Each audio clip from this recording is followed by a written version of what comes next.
Hi friends, welcome to my YouTube channel. In this channel, we will discuss most commonly used data analytics tools, languages and related questions. In this video, we are going to see the difference between parallel period and DATEADD function.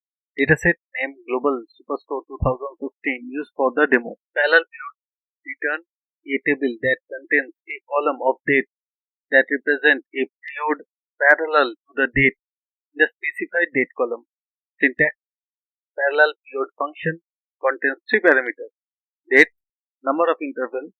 DATEADD returns a table that contains a column of date, moves the given set of date by a specified interval. Syntax: DATEADD function contains three parameters: date, number of interval.